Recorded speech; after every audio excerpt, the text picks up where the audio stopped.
All right, recording has officially started. Hello, my name is Cardin Trong, and I'm a reporter for CFISD Student News. We are honored to interview you. We want to inform you that this interview is a part of a series of interviews for all candidates. We are a nonpartisan organization that cannot endorse, dedicate to keeping the students of CFISD informed. And this interview helps us fulfill this mission. We also wanted to let you know that this meeting will be recorded and uploaded to social media. Additionally, at the end of the video interview, we will ask a series of extra questions from the district committee affair. And with that out of the way, let's begin. All right. So there'll be 3 sections: general questions, candidate specific, and extra questions. General and candidates should take 15 to 30 minutes each, and extras will take the remaining time. All right. First question: who are you? Where are you from? And what position are you running for? And most importantly, tell us about yourself. Awesome. Okay. Well, thank you. First of all, good job, students. Understanding you have a voice. You're super critical members of our community. You're the most important reason we all exist is to serve you guys well, make sure we set you up for your futures. And so awesome. And I just also really appreciate seeing young people who are engaged in the process, right? Understanding that you can make a difference. And so I'll tell you about myself, Natalie Blasingame. Where am I from? Yes. Siempre digo en español, no me say in Spanish. Adivina de donde vengo. Guess where I come from? Because people can never get this one right. Do you know? Happen to know, Cardin? Take a guess.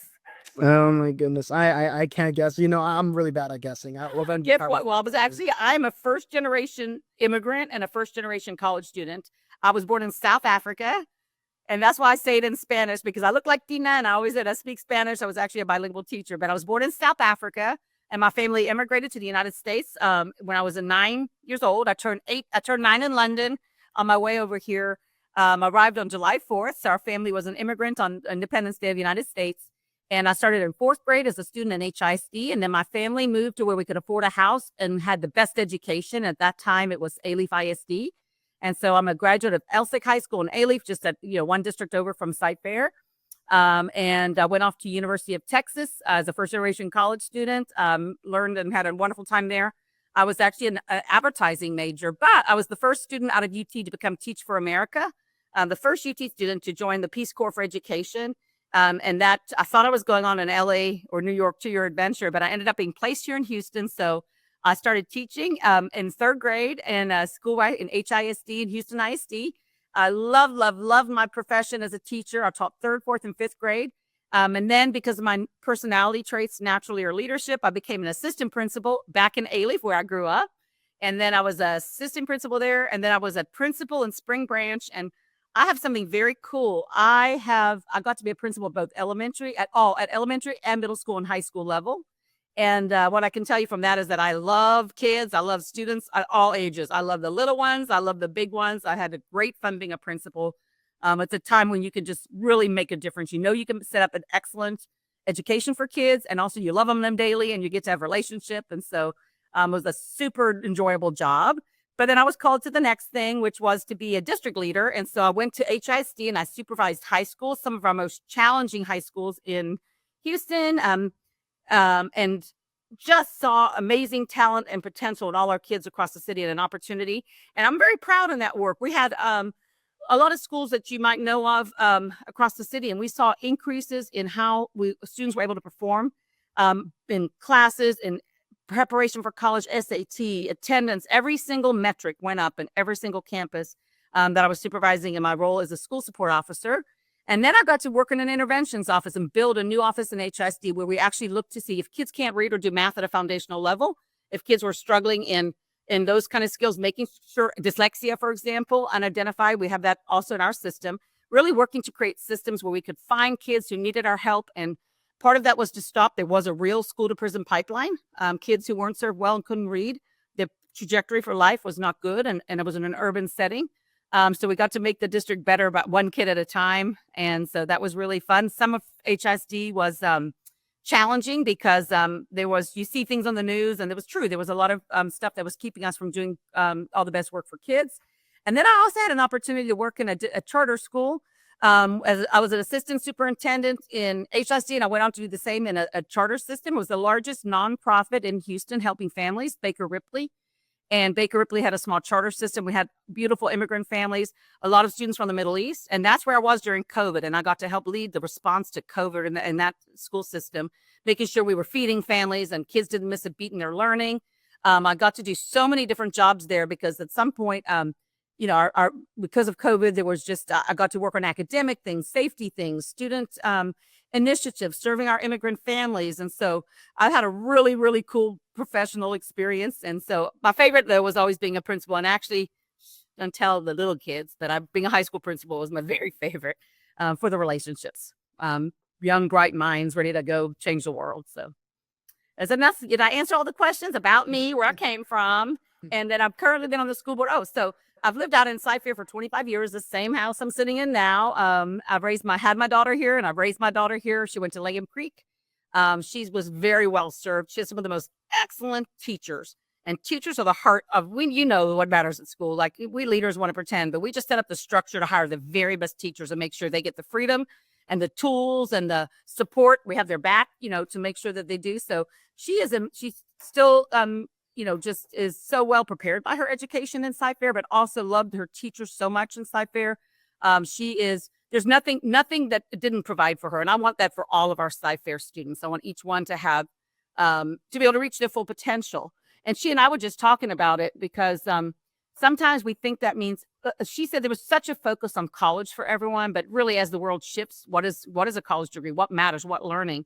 And my real heart is that we will be able to, and I may be getting into your next question, but to make sure every single student has a full plan, whether that's career, whether that's college, whether that's military, whatever it might be, that they're, or just if it's a workforce issue right out of school, that they have a plan the day they leave, and we know about that. We don't let kids slip out. I asked her to estimate how many kids she thinks, and probably a full 30% of the graduates in her class did not have an actual plan for the day after graduation. And to me, that's a failure in us. So I hope that we can shift that way in our system to really personalize it and make sure that each kid knows whatever their plan, whatever's best for them, so that they can have a future, they can have a family of them, and they can provide for themselves, and they can have hope. Yeah, that's absolutely. I love how you're tackling, every different angle, how you had experience in terms of securing the school, educating the students, and the geographical diversity. I mean, you're moving around, seeing different places of the world that some people may have not in terms of teaching, which is very impressive. And your intent and goals are going to be helping you, run for this election in this position. But yeah, absolutely. I love the fact that you're moving around Houston left and right. But yeah. Put a lot of miles on my car. I supervised Wheatley High School in Fifth Ward, Yates in Third Ward, Fur High School, way out past the the refinery on 45. I was all over town, Independence Heights, you name it, Yates, right down by U of H. Just I got to go all over town, and I absolutely love it. That's what I can tell you. I love all people. I have loved serving in the educational field. There's nothing more rewarding. Yeah, absolutely. I mean, most teachers always tell me they're here for the students, not the salary, none of that. But moving on to the next question, how has CFIC impacted you, and how does it influence the decision making you will make as a member of the school board? Yeah, I mean, the very best thing I can look at, right? There's many aspects I am. I'm a mother, I'm a community member, I'm a taxpayer, a homeowner, and a community member right at large. And so I will say first, let me talk as a mother. I could not be happier. There's a few things I could see that could be improved. Okay, for my daughter, for example, as my most primary example, she had a love school, had amazing teachers. I really have to put a shout out to Langham Creek High School, because those teachers know how to teach, have experience, and they know how to build relationships with students. It is a really fine school. So she was super well prepared. In fact, she went in, she was automatic admit to UT. She gunned to be number one in her class. So that made that easy. And she's had zero trouble, transitioning there. She made A's at UT for freshman year with, she had gotten the discipline by trying to be a top student. She had the rigor in her classes that she took. And so she's well prepared. Do I wish she had some other things in her education? I do. For her gifts and talents, for example, hers is the languages, language arts, reading, writing. She made 4s on every STAR test. And even at college, her teachers are saying, wow, you're one of the best writers I've seen. I wish she could have had a little bit more classical education, read a little bit more, literature that really pushed her to think. I think some of the books and stuff were more culture issues than like Cicero and, the classics. And so I feel like there could have been a little bit more depth to her education. So there definitely were some misses, but so those are the things I would look to do from that perspective, right? As the parent is really saying, hey, if that was a gift she had, did we have more choice?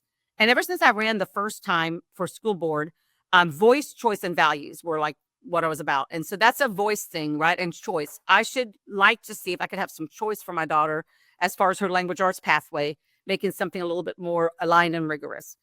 Even choice, I will tell you, guess what? I made a choice for my daughter in elementary school because I had the gift of being bilingual, speaking English and Spanish. I was a bilingual teacher, which means I got to serve newcomer students and in my classroom. I got to make sure they used their Spanish language to get English and that they were bilingual in the end. They could read, write, speak, and understand in Spanish and English because that's more powerful in the workforce and we know it. It's more powerful in their family. It's more powerful for the generations.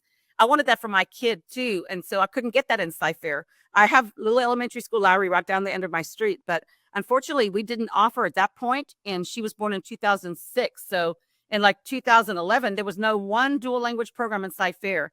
So I actually had to drive her into Spring Branch. I made a choice, always public school. I'm a public school girl and I'm a public school parent. And I want to be, that's only my own plan is public school.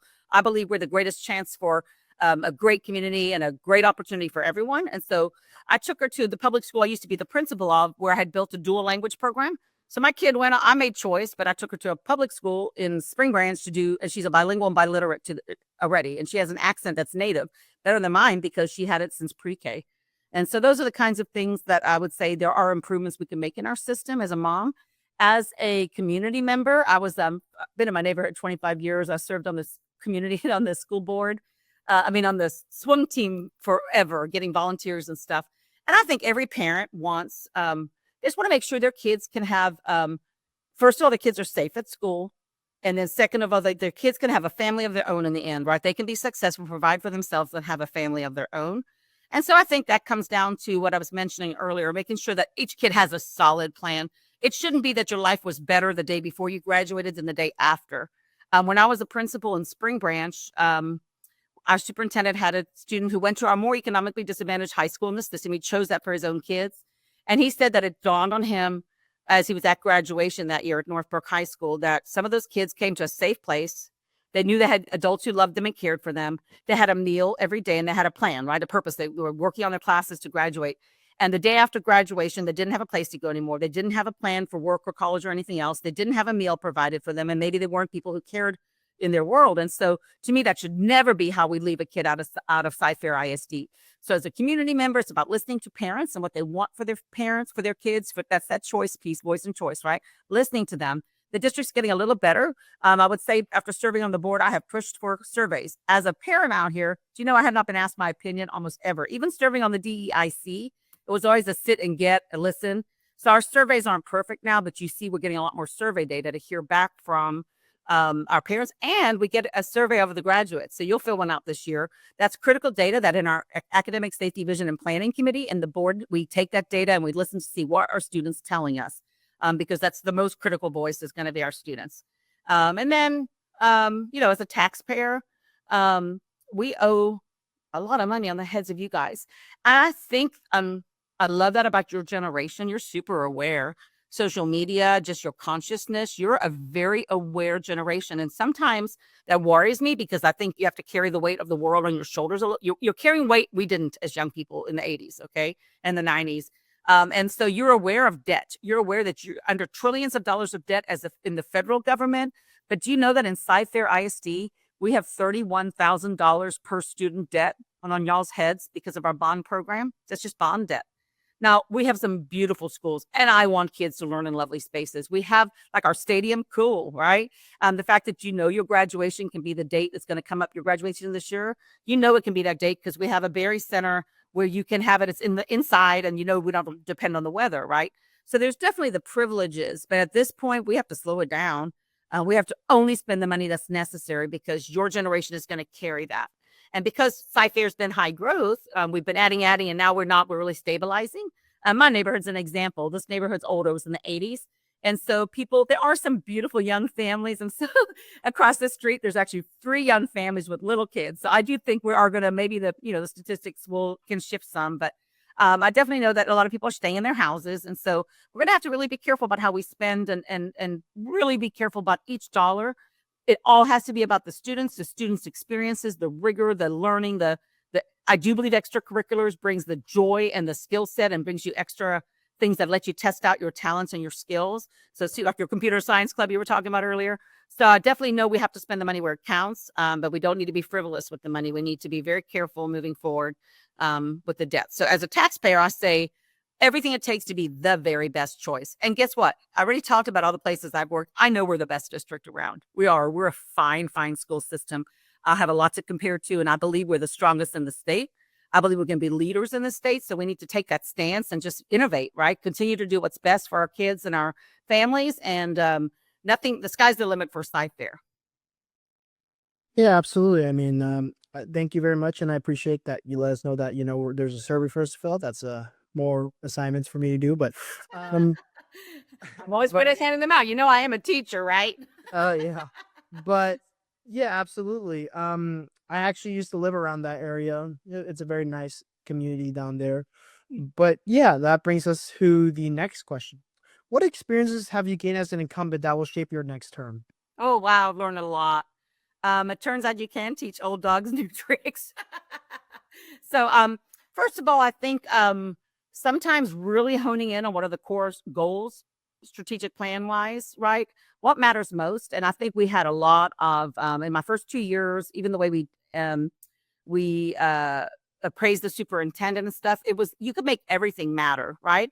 It could matter how many, and I know you're techie, so you're in the tech club, but how many IDF closets we have and how many computers we buy. Those are all necessary business items, right? But what actually matters should be how our students are performing, and if our students have a plan when they graduate. We shouldn't have 13,000 students.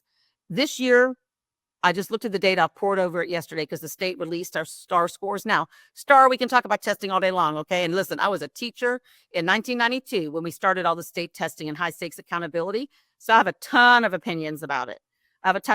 However, yesterday I looked at it. We still have 13,000 students between 3rd grade and 10th grade, between STAR and EOCs, who are not reading even at the approaches level.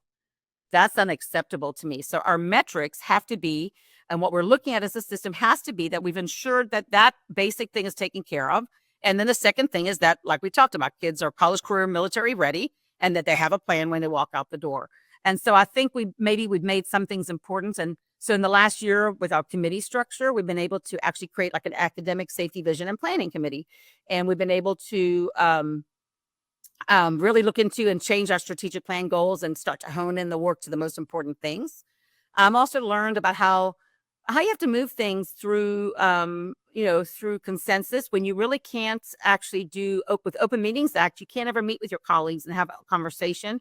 So how you do that at the dais, how you lead through agenda, how you lead through items, you lead through committee, the fact that you'll be able to work in smaller groups to get some stuff and bring it forward for consensus. So that's been very interesting to learn. It's real great when you have a group of friends, for example, y'all in your computer science club, right? Y'all get together, you look at your things, you can all talk about it. Everyone can argue it out. Everyone can say, I think this is pro con, and you come up with a conclusion and you go for it. We don't have the luxury of doing that. We have to it should be done and I completely believe in transparency, right? So it should be done for the public to see. But anyway, so that's been my learning, is really that procedural stuff. And then also just focusing on the main thing being the main thing and making sure we don't pat ourselves on the back. I think we can. I've been the administration, remember? Worked in decentral missions. I know the board is a pain in the butt. Could you imagine having 7 bosses, all unpaid, 7 unpaid bosses, all with a strong opinion they're bringing from their neighborhood to tell you what should be done? It's a horrible situation for a superintendent to have 7 bosses telling him what to do. And so I think, it's, it all just needs to be, just figuring out how to make it all work together for the students so that we are contiguous, and that we're continuously improving, and we monitor that we're improving. We look at the right data and we go for, we make changes along the way so that we continue to best serve. Yeah, absolutely. I mean, Like you said, there's so many things you've gained experience. I mean, 4 years can fly by. I mean, I'm a high school student. About to walk the stage less than a year from now. No, less than 10 months actually. It kind of scares me a little bit, but we'll Oh no, you're ready, son. but You're ready. that moves on to the question for the younger students. How do you feel about the new phone policy? I just saw a really cute post on Facebook. I'm trying to do that more. I think social media can steal our lives, but of course, it's campaign season. So, but anyway, it was a post out of, I think it might have been Side Creek High School. And it was like, how our kids are handling the cell phone policy. And you saw girls at lunch playing Uno together, playing cards. Oh, that was Cy Ranch. That was So Ranch, oh, good job, Ranch. Okay, sorry, Ranch, took your credit. But I just think that my daughter, I told my daughter I was doing the interview. I said, well, what do you think I need to know? What should I tell our students? And she said, tell me how to fix that cell phone policy. I said, oh, that's the state, baby. That's done. But I actually, I'm very intrigued to see what can be positive for it. I actually think probably deep down inside of the core of all our young people, we almost crave a little bit of the opportunity to be freed from it. And so I think we all know that's a distraction. I mean, I lost mine for a little bit yesterday. I was in my learner car and I was like, oh. It's not just you guys, it's all of us. But I do think it's interesting with academic integrity. I said, oh, what's going to happen with cheating now, right? With zero devices? Because I know ever since I was a high school principal, our kids were very honest on a survey. And about 40% of them said they cheated on exams and tests. And I think cheated is an interesting word these days because actually using your resources with AI and data and information society that we are, I think things shifted because knowledge isn't the core thing right now. It's how you're going to use the knowledge and apply it to things. And so I do think even that aspect of the technology is interesting, right? What will it be when the learning, when I'm not going to rely on devices, I'm going to rely on my memory. I think that could be intriguing to see what you guys give us feedback on. So I think it's promising. I'm not sure truth. If it was just the local policy that we were going to pass, I'm not sure I would have gone for it, even though I know it's healthier. As a principal, we fought. We had to fight. We did this in Spring Branch when I was a high school principal. We're talking a lot of years ago now. We're talking in 2010. And parents were the ones who were actually the most upset. You know why? Because we count on knowing. I actually have an app. I know where my kid is, right? I know she's safe. I know where she's at least moving around. And in this age of school safety, school shootings, and things like that, I know students think about it a lot. In fact, that's something I've been fighting for is for us to increase in very specific ways we operate in school safety around things like that. And mainly because my kid taught me. One day she went down during a clap of thunder, and she's a tall girl, she's 6 foot tall, and she went down so fast. I'm like, what happened? She goes, I practiced what I would do in a situation with a school shooting. And so I know that we have the best safety, like that's something we put our money towards, and we have layers and layers and layers of school safety. But in a situation where we have shutdowns, even with phones, I have to get calls from neighbors or texts from people saying, hey, what's going on at Aragon? Right. And they're wanting to know because the school had a shutdown. Most times it's a medical emergency. And now we also asked our superintendent, we pushed on. Actually, I pushed on the issue of being informed about what's happening. So now we get updates constantly of the different emergency situations across the district. But when parents could text their kid and say, hey, what's going on? Oh, it's a medical emergency. Oh, we don't know, but we're safe. I'm safe. That was nice for parents. And now that they won't be able to reach their kids, we need to be sure we're communicating a lot about safety to you guys and also to your parents and make sure that people are fully aware all the time. So they don't have to worry about you while you're at school. And our job, the things you know and the things you don't know that are happening that we're doing to keep you safe. And we need to continue to ask questions, add, bring in any single layer of something that can make you safer and more secure at school. That's our job. And just know you have a pretty amazing, you got the best around, but we never rest. Our ASVP committee, Academic Safety, Vision, and Planning Committee, our police department, our administration, this is constant top of mind stuff that we do. Yeah, absolutely. And there's different ways of phone banning, and also regarding your talks about how we use our technology. I mean, sometimes people say AI is straight up cheating, but there's some ways where you could use it appropriately, like suggestions on how to improve my essay. How do I study more effectively? Generate me questions to practice for the upcoming AP test that I don't know how to do. Um, I absolutely see that, and that's definitely something that we all need to look into. That brings us to the next question. What policies do you plan on implementing or maintaining? Yeah, I would like to, whether it's policy, let me think about it in policy. Um, I think the way, for example, making sure the way we track and make sure each student has a plan for after graduation. So to me, it might be that we put in policy that there's that the system has a understands the plan for each kids. You can so the policy says that we will know the board will get a report or the board will know each year its students and their plans after graduation, and then we challenge that out to a 5-year plan and maybe ask the superintendent, hey, how are we going to do that? What do we know about even like the portrait of a graduate? These are traits we hope people have, right? But do we do anything that really tracks or understands that? How are we going to accomplish it? Maybe it's an advisory program, right? Where not rather than just like a pace in freshman year, maybe there's like a check-in and a plan along junior, sophomore, junior, and senior year. That's like having an advisor and someone who knows you well personally and is tracking that you're whole. So that's a policy that I would definitely work on. Another policy came before our board this year, and people want to say, hey, so my faith is Christian, and I've worked in schools, like, I've worked with every single faith and religion. I have friends of every religion. In fact, my cousin's husband's a Muslim, so I have Eid. I mean, I celebrate Eid dinners and whatever it might be. I've worked with everyone, and I love everyone. But I also think that there was a policy around chaplains, and there was all concerned that that was about religion. I do worry about kids. Your mental health is your generation more than any. We had a lot, I mean, we get official numbers, and I'm not going to say the number here, but suicide, kids thinking and contemplating and having a plan. And for that's the most tragic thing there could ever be, that a kid would not have hope enough to understand that that there's a lot of life ahead. That's a failure on our part. So I feel like anyone who's there, I know as a principal, my job was to hire teachers and talk to parents and set things in place. Teachers have to teach the TEKS. Counselors have to get your schedule, your classes, your making sure you're on your graduation plan. There's so much we put AP signups and all that we put on counselors that sometimes they're not able to be there just for the mental health of a student, right? Or like to really notice if there's something going on.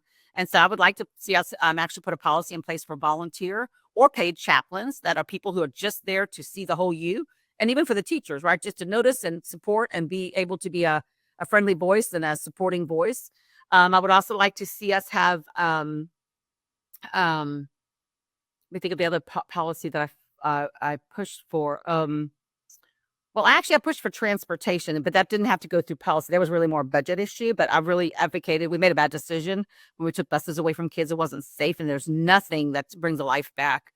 And so as soon as that bad decision was made, I see how it happened with little information. We were new with the committee structure. Administration gave us, some parameters and choices, and that was put before us. But immediately, I went with a few families to walk their route. And oh my goodness, it was treacherous. Like Cypress, North Houston, people travel like 70, 80 miles, like no sidewalk on either side. Having 11-year-olds do that was terrible. So I would say that I don't know that it's ended up being a policy issue, but what was policy is how we actually put things on the agenda of the school board. I learned that I could ask for things on the agenda, and the policy says that we can, any one board member can put something on the agenda. Unfortunately, though, the president can choose when that happens in a timely fashion. So I'd also like to go back and clean up that policy to say that any board member, because we're all individually, uniquely voted on by people. And so we have the right, we have it in policy, but also to address that policy to say within, 1 or 2 meetings of the request or something like that. So I'd work on a little cleanup policy about how we operate as a board together to make sure all voices are heard. I'm not afraid of voices that are different than mine. It's a public debate. I'm not afraid of anyone who thinks differently. I don't have to shut that conversation down. I think it should be had out in the public, and then eventually, normally a logical solution arrives, because especially given education of children, look, there's so much. I have friends of all different political persuasions than me. I've worked in urban education, so I have friends who think differently. I have friends of There's not a persuasion that you're going to talk about that I don't have a friend who's in that persuasion that's different than me. Who cares? We love each other. And guess what? When it comes to educating kids, about 95% of it we can agree on. And then there's just a few little things that are details that we can't. So, and then the policy should be driven from our people. So I will tell you whatever comes next, what I'm going to hear, like what you hear from students, when we look at the graduate survey for this year and we see something, for example, the weighted grade points, I think that policy needs to be revisited. I think, I want kids to have rigor because I see that that prepares, my students are now 40-year-olds, right? I had kids I was principal of. They're now having families. They've gotten their chances to go have career in college. And so I know we have to prepare them. The ones we pushed them hard with rigor so that they were prepared for whatever came, and it gave them the strength of character also. So I do think they'll grade point averages and should also reflect that. So if you're taking an AP class versus a K level versus an on level class, I think that should look different on the GPA system. I think we need to go back to the conversation about that we were having around core GPA, because I think, like, for example, your computer science. I know my kid took photography last semester possible because she was going to push her GPA. So she didn't want an unweighted art class. But what if she had really been a photographer? And she never got to discover that until senior year because we were playing the GPA game because we had to. UT, poke 'em horns. UT was the top 5%, and in her year, or 6%. And so we didn't have a chance to just let her explore. So I believe really if you guys really going to discover your full selves and your full potential and what your passions are and what makes you happy for your next steps out of high school, I think we need to let our good policy go ahead and revisit that whole conversation. Have a proper one, not a forced one, not a short-term one because administration felt like the board was pushing it or something, but have a proper conversation with our full community, including your guys' voice is very big, but also those like who just came out and those who are like a couple years out, and then those who are parents and those who are community members. Ask everyone what that should look like. And then I hope we can free up to where there's a core GPA, and then there's a chance to just explore some passion projects and some fun coursework that lets you experiment, because that's what high school should be. I also believe we should create career academies where maybe your math, let's say it's a focus on like design and architecture and design or something, where some of your math classes and some of your language arts classes can have a focus to the theme of a career pathway, to where some of that's more relevant, right? So my math is applied to, the angle of a room, the design of the pitch of a roof, so it doesn't just feel so generic, but it actually comes, and I've seen some really good programs. Nashville, the whole city transformed itself by doing career pathways choices for students. Long Beach, California did it. So I think there's a lot of creative ways we can get, we can be a lot more creative about our education. And so I would look for policies, whether it's policy or really just setting the goals for this district and for the superintendent, the expectations. But we haven't been, I would say in these 4 years, we haven't been holistic in our view. So that's what I would bring into the next 4 years, is I now know how you can be about the business and busy business and not bad business. But it can also not be a long range, holistic view enough to say, who are we building our students to be? Because you know what you are is not what you are. What you are is not what matters. But who you are is what matters. Who are you becoming? And then who are you becoming is answered by, then what are you going to do to provide for yourself and your family and contribute? You know what I'm saying? So we need a shift. It's almost like that Simon Sinek. Have you ever read that book by Simon Sinek? And it's why Apple succeeded. Apple didn't start by asking, what are we going to produce? It started with the why in the middle, right? And so that's what we need to do as a board. And I think that my 4 years of experience on the board are going to allow me to cut through, all these things I've learned and get to the focus of saying, who are we producing? Who are our students becoming? And what are the steps we're going to take then to make that happen? So it's kind of exciting. It's a lot of work being on the school board. But it's my calling. I feel like I'm able to, I have a lot of knowledge, obviously, from my background. I've got a lot of heart as a mom and as a, my house is the one all the young people hung out at because I'm the fun mom, right? Also, because I only have one kid, so she needed to have some friends come over and play. But and also, being with different groups of youth in the neighborhood, swimming and a church youth group and those things. I think that I can bring all that together, and I'm excited to do it. I actually love doing it. I feel like I'm in my calling, and I feel like you guys are worth it. So I'm offering myself up for another 4 years to bring my background and my passion and my heart for you guys to the table. And I think we can do it. Together we can. Si se puede. Si se puede. Thank you. That's definitely, definitely interesting seeing that you're hitting different angles. I mean, from the GPA system, I mean, I know our GPA system's a nightmare. It's hard to manage. I met kids who were like, I want to do this, but I couldn't because of the GPA game. I mean, when I tried doing it, I was penalized. But yeah, that is definitely one of the points I can see and explain my point of view. But yeah, there's definitely a lot of issues that definitely need to be tackled. That brings us to the next question. How will you work with state legislators to improve Cy-Fair ISD? Oh yeah, I've been doing a lot of that this year. I've been up in Austin, I think 9 times. because we went up to advocate. I went with Trustee Kalmbach several times. I went with the whole board. I also went with a club I'm a part of, a local club, to go up, and I have a lot of relationship with, it's really cool being in a local elected position because you do have access sometimes because people, it's elected to elected, and it's courtesy and it's respect to go ahead and have the conversations. But I think I've been in 25 different offices up at the Texas Capitol. I've also got to deal with congressmen, 3 of the congressmen from our area. I have in Congressional District 8. And then I also have Wesley Hunt's also got part of Cy-Fair, so that's 38.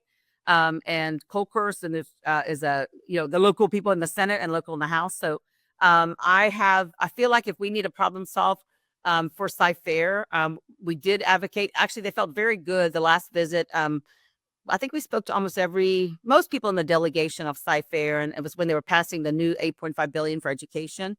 It didn't work out quite as beautifully as I hoped in Cy-Fair because we do still have a gap because of the LOHE, which is an optional homestead exemption, which we all enjoy. And it's the right thing, to keep taxation low. People shouldn't be taxed and taxed and taxed.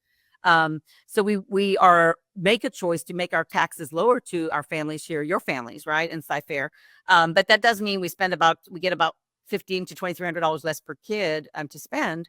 And that gap didn't get made up, but the state put a lot of money into education. Mainly our teachers, look, y'all know, I'm not talking to the people who know, what makes school for you is the teachers, right? Who were the teachers you had, those relationships, how they teach, how they present the information, what their expectations are, the reasonableness, all that. And so the state said, hey, we're not going to give it to school boards to decide because sometimes they make bad decisions on how to spend money. So they put it straight to the pockets of the teachers. Amazing. That was just such a big raise too. And they also say, hey, teachers that are really excellent, they get more money in the teacher incentive allotment. And that makes sense, right? If a teacher's really bringing it. And then, so one of the things in Cy-Fair we need to do is make sure we keep adding teachers to the pot of people who can earn teacher incentive allotment money. But we had some teachers who made like $14,000 more this year because their students' achievement and their performance in their classroom is so excellent. And so they're rewarded. So just needing to continue to increase that. I'm still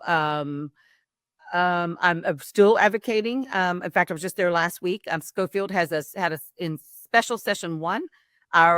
He's a member that had a bill that could have helped us again in our finances in Cy-Fair.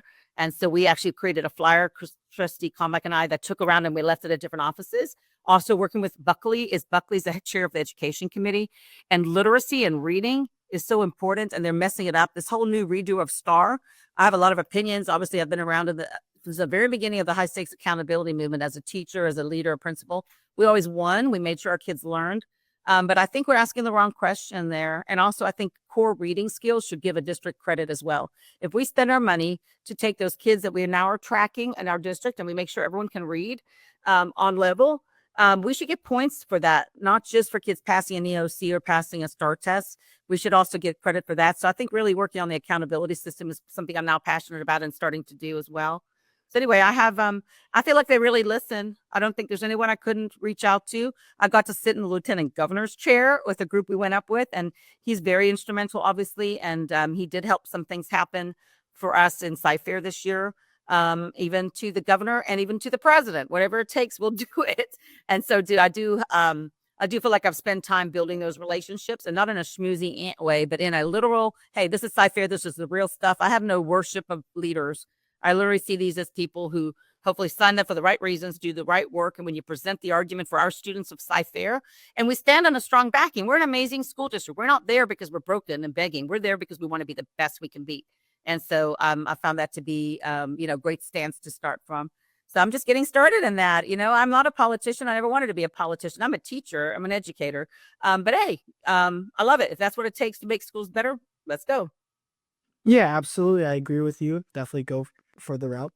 But yeah, that'll wrap up our section 1. We've took a little time, so I'll just accelerate it a little more. Section 2, these are candidate specific questions. You actually answered nearly all the questions indirectly, except for one. All right, let's ask the only section, the candidate based questions. As of today, you're one of 2 candidates with a doctoral degree. What is that degree exactly on, and what insight does it provide with you in performing the duties of the board? I love it. You know what? A doctorate just meant I love learning and I pushed myself harder. I had to produce a unique body of work that's added to the body of literature. I actually looked at Hispanic students in our schools that had stayed long term. They didn't move around.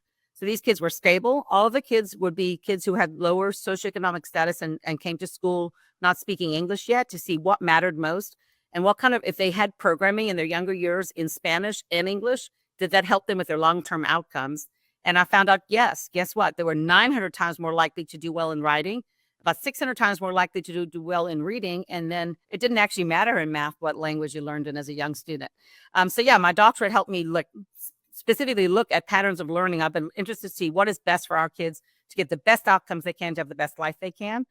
So I would say it also helped me make connections in the city and yeah, make me be a part of a larger learning community, a thinker. I learned how to think like a researcher and apply that into my craft as an educator and now as a trustee. Yeah, okay, absolutely. I mean, I know that every time you talk with people with a doctorate, they have a very unique piece of work, and seems like you've definitely thought out the side of the box once again.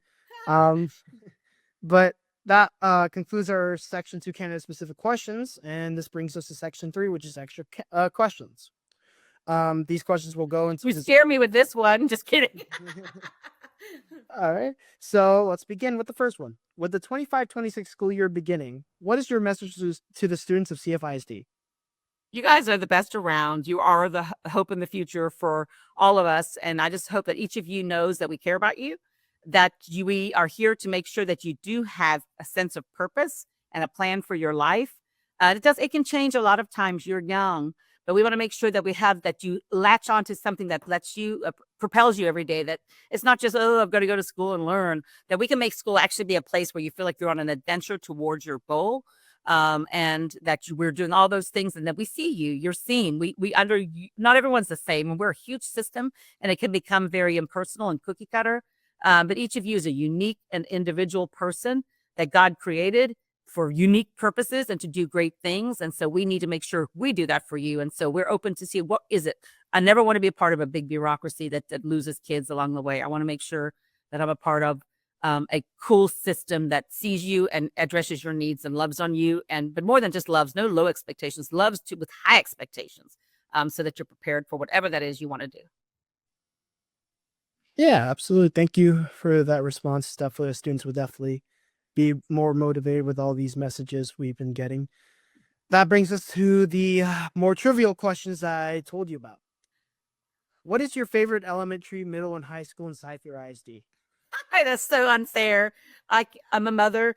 You can't have a favorite. Like, you know what? I always say my favorite kid, and we laugh, haha, because I only had one. I know any child. People get shocked when I say, "Oh, my favorite kid." It's not fair. I mean, of course, I love the school and the teachers that serve my own kid. But I've known kids at every single high school. You're one of them, and so it's not fair to choose a favorite. But I can tell you what I love most about when schools operate.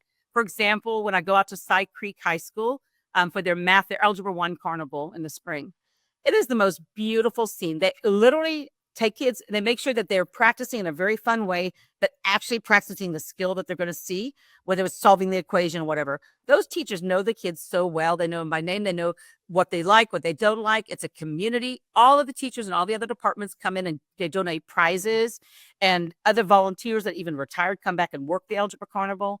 So it's like the best of everything you could ever see, right? It's the whole school community committed, people coming back in, celebrating the kids, knowing them and loving them, and teaching them the math skills all at once.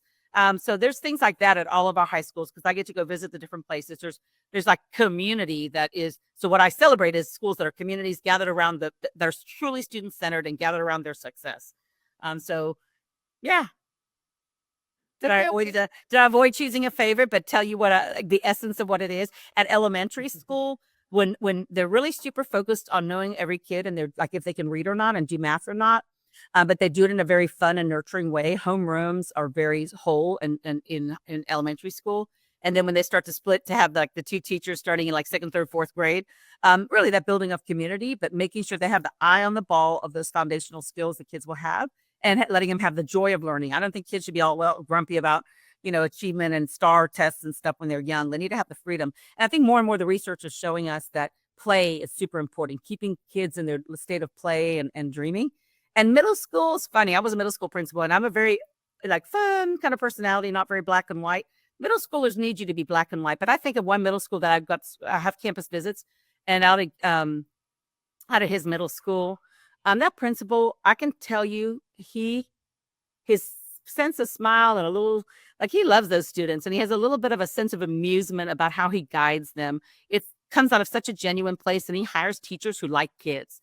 So that's an example of at a middle school when you see it's like they black and white. They have to teach the kids and have tight expectations, but so much is celebrating them, the students themselves, their uniqueness, their state of life. Like with so it's sharp, but it's not heavy. It's light and it's friendly and it's loving.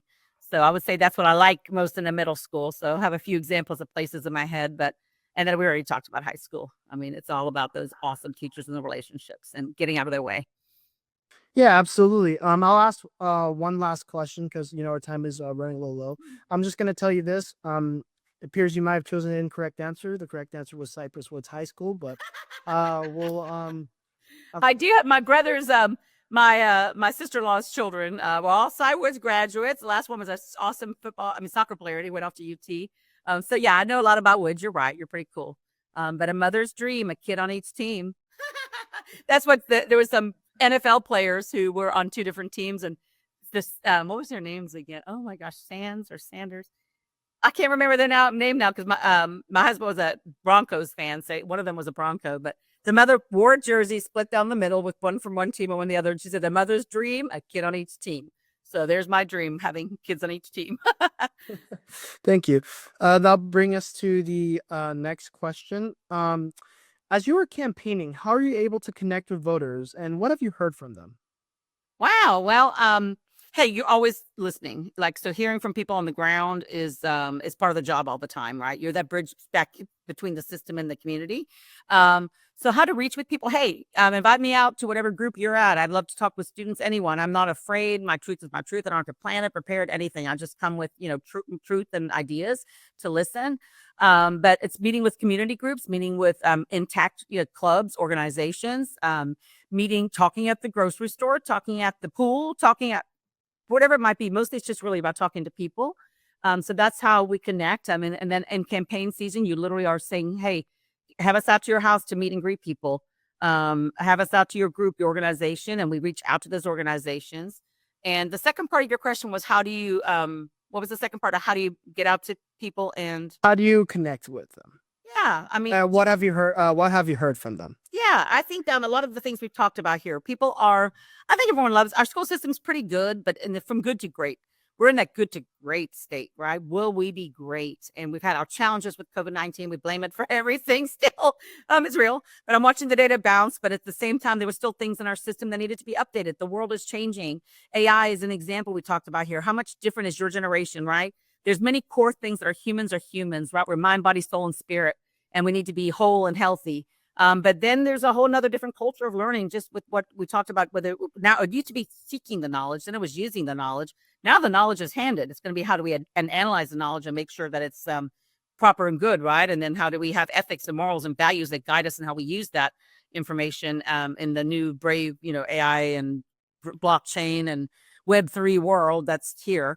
And so I just listen. It's really about being genuine. How you connect with people is you listen, you care about them. You look them in the eyes and you find out agree or not agree. You listen to a core essence of what they're looking for.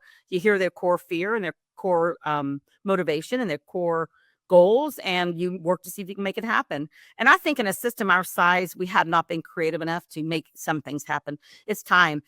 I begged for a parent survey. We worked on a parent survey. Committee's got a parent survey going out. It's like, hey, what would you like? I've been saying voice, choice, and values since 2015. Choice.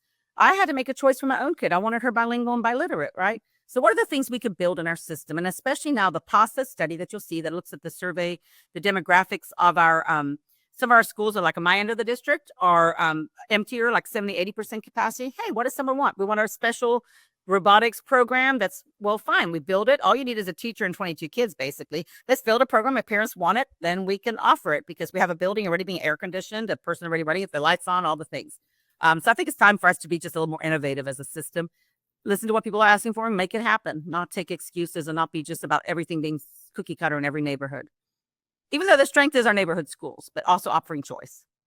Yeah, absolutely. So I think that'll be it. I'll just end the recording right now and ask you a bunch of follow-up questions that the district fairs committee wants to hear. So I'll end in 3, 2, 1.